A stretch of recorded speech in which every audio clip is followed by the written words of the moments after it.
miss seeing you both at school, in classes, and walking down the hallway saying hello to you.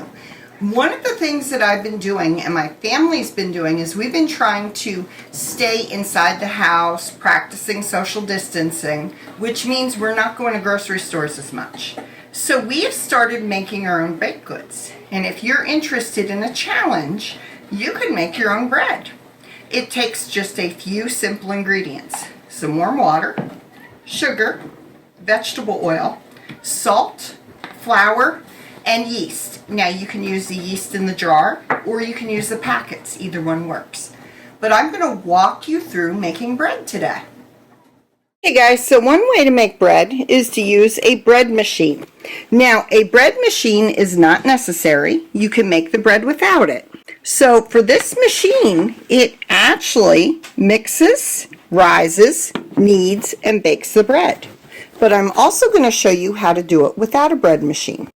Okay, so in my KitchenAid mixer, which you can do this by hand, it doesn't have to be in a mixer. I have 3 cups of flour, 2 1/4 teaspoons of yeast, which is 1 packet, cup of warm water, 3 tablespoons oil, 3 tablespoons sugar, and 1 1/2 teaspoons of salt. Now I'm going to mix it up. So if you're doing this by hand, once you have it all mixed up, you're going to take it, put some flour on your counter, and you're going to knead it. You knead it by pushing it down, turning it, and you keep doing this. And you may need to add a little more flour, and you want to do this until it's smooth and elastic. Once you have it smooth and elastic, you put it in an oiled bowl and put a towel over it. Then you leave it rise, which just means leave it sit for about 2 hours. You're going to then punch it down, leave it rise for another hour. So once you're done punching it down the second time, then we need to shape it into a loaf. You can just put a little flour down, you don't need much, and then you can do 2 things.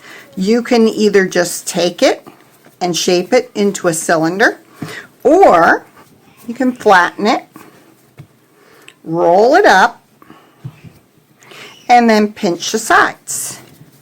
Once you have it shaped, you put it in a loaf pan, and then you leave it rise for another about a half an hour and bake it. By the way, if you don't have a bread pan, you can just use a cookie sheet.